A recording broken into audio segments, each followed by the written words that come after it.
महोदय, आपले दिनांक 12 मार्च 1973 चे पत्र मिळाले।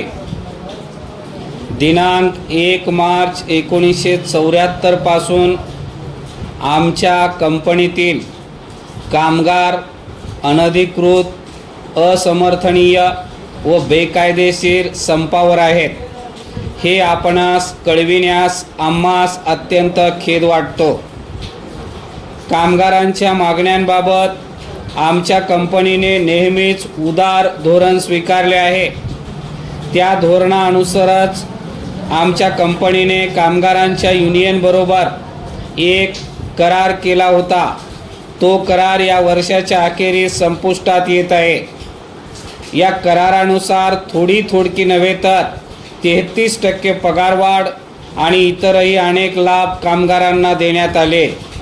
याखेरीज कायद्यानुसार असलेल्या कलम 20 कमाल 20% बोनस खेरीज आणखीन 17% बोनस कंपनीने कामगारांना दिला आहे। म्हणून एकूण 37% बोनस कामगारांना देण्यात आला आहे।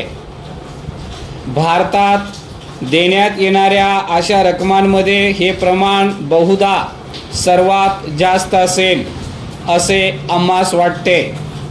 कामगार संतुष्ट राहावेत या उद्देशाने आम्ही हे लाभ कामगारांना आपणहून दिले, कारण शेवटी संतुष्ट कामगार हाच कोणत्याही कारखान्याच्या यशाचा आधारस्तंभ असतो।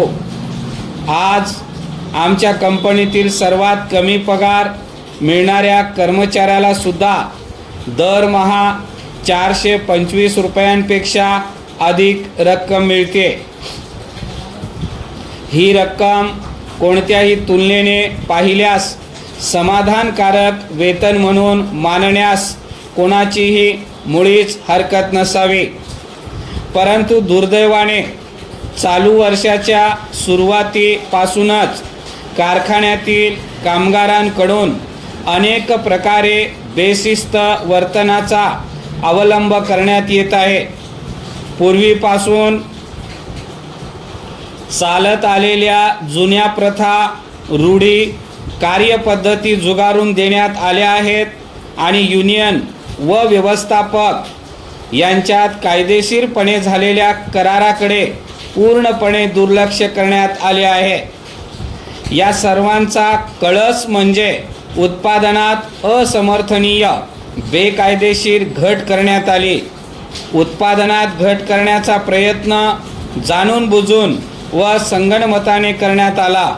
इतकेच नव्हे तर व्यवस्थापकांना आपली कामे करू न देण्यासाठी आणि शिस्तभंगाची कारवाई उचित असताही ती केली जाऊ नये म्हणून त्यांच्यावर दबाव आणण्याचाही प्रयत्न करण्यात आला।